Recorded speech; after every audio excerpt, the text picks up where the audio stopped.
Ladies and gentlemen, all of us have things that really matter to us: ideas, beliefs, people. And those things that really matter to us are always there, at the back of your mind, on your mind, occupying a good part of your mind. I am a mother of two children. One of them is a 16-year-old who is rather preoccupied with how he's going to make money. And I look around and I listen to other parents of children the same age. And many of them seem to have the same preoccupation. Increasingly more, these young people are thinking that the answer lies in setting up a business, some sort of business, typically involving some sort of online activity, of course, because they spend a lot of their time online. And online, they come across some real success stories. Many of the richest people in the world today started a tech business when they were still students, or even dropped out of the studies because they got bored of studying and decided to become entrepreneurs. But the bit of the story that is not given enough attention, and the bit that I want to highlight here, is that behind these highly successful people are those many people that they employed along the way. People who are capable, people who completed their studies, people who develop their ideas further. And a lot of these other capable people have done really well for themselves as well, even though they are not as rich and famous as the founders of these businesses. My point is, the world needs a lot more of these highly capable, anonymous people who develop and transform innovative ideas into real life-changing innovations. This is why we are constantly talking about skills deficits. This is why we are constantly in search of talent. We have plenty of big ideas, plenty, but not enough capable people to see them through. So here's the first message for young people like the one I have at home. You don't have to become a celebrity to make it. And you don't necessarily need to have your own business either. I've been running other people's businesses since I was 18, and I did so like they were my own. I believe you cannot run a business well unless you immerse yourself completely into it, irrespective of whether you own it or not. And after all these years, I think I can attempt to answer the question, what motivates people in business? The simple theoretical answer is, of course, profit. Businesses should be working towards earning a profit because otherwise they will not survive for long. No bank, no investor wants to put money in a business that doesn't deliver a financial return. This is basic. Not earning profit today is doing a great disservice to the next generation because there will be no money for them to invest. Our responsibility to return a profit is therefore not just towards our investors, but also towards the next generation and their prosperity. But the reality of what motivates people in business is far more complex than that. While earning a profit is an imperative, and as business people, we recognize this, many people in business are in it for a lot more than that. They have a higher purpose. Translating that purpose into tangible actions is a matter of sweat and toil, hard work, heavy lifting. It's no fantasy world. It's tough, really tough. And understanding when to go faster or slower, yes, sometimes you need to go slower. Sometimes you even need to change course completely.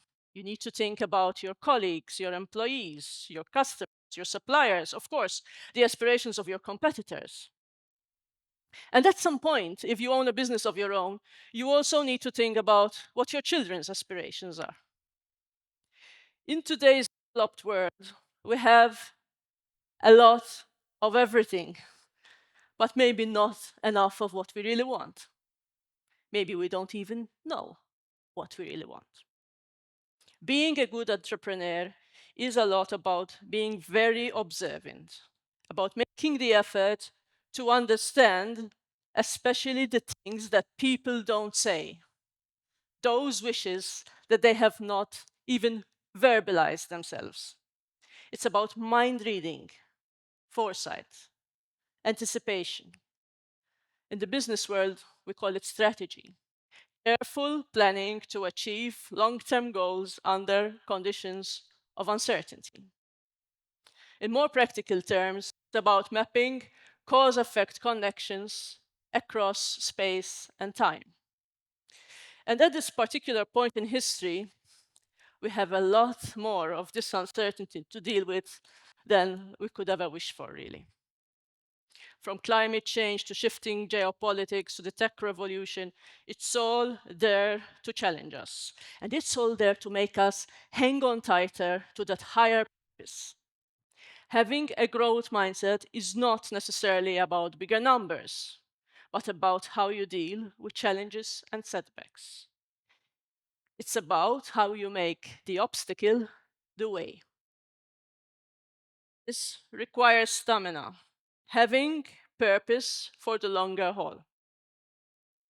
This is a lot more challenging in today's fast-paced world because a lot of things happen in a day and you are bombarded with them over social media platforms. These platforms have become so powerful that real talent and the great minds of our times are constantly being overshadowed by the loudest and most audacious voices on platforms. These are the ones that go viral overnight. But here's the catch. For those who have something really of value to offer, the social media efforts will generate long-term benefits, sustained sales, repeat customers, new business partners. These serious entrepreneurs have a greater purpose for their genuine efforts to establish themselves and their brands online. Because let's face it, today you can't run a business without having some sort of online presence. But for those who are just in it to capture the attention in the here and now, their celebrity status tends to be short-lived. It does not stand the test of time. For many people in business, their ultimate purpose is to leave a legacy for their children. And that's why earlier on I mentioned that you have to think about the aspirations of your children too if you have a business. This is a very legitimate and natural wish to have, but what if your children are not really interested in taking over your business? What if they move to some other country? What if you don't have children? I mean, let's face it, in countries that are struggling with declining birth rates and where young people's right to pick their career of choice is well established, the family legacy aspect of cultivating a business is increasingly less of a motivator. So how do we stay in focus? How do we follow our greater purpose for the long haul?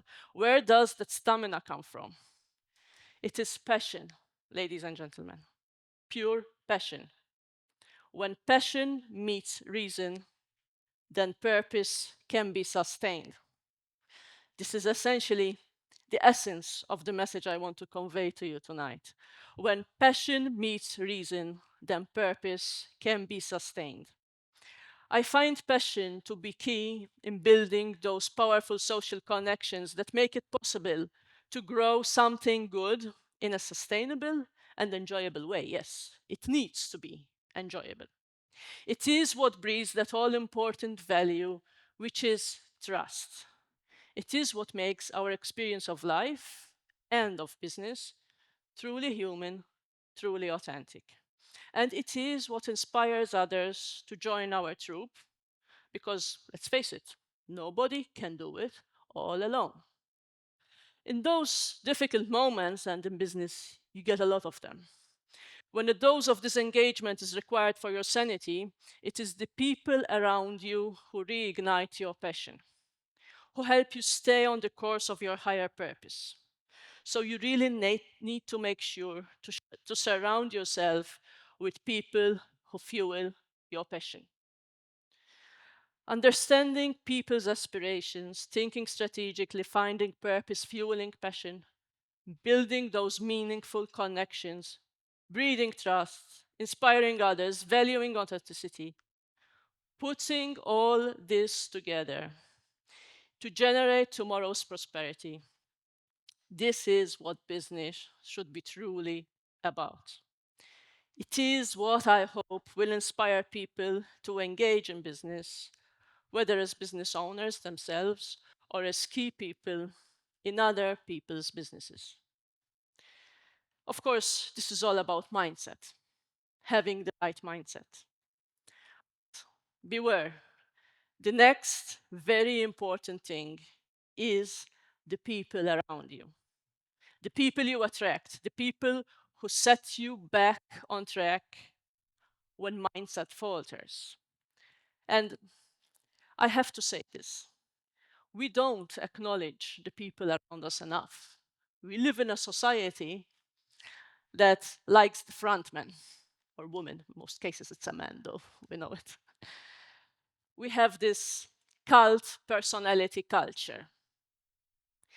And I honestly believe that as businesses, we have a responsibility to try to turn this around, to prevent the world from going further down the spiral of cult personalities.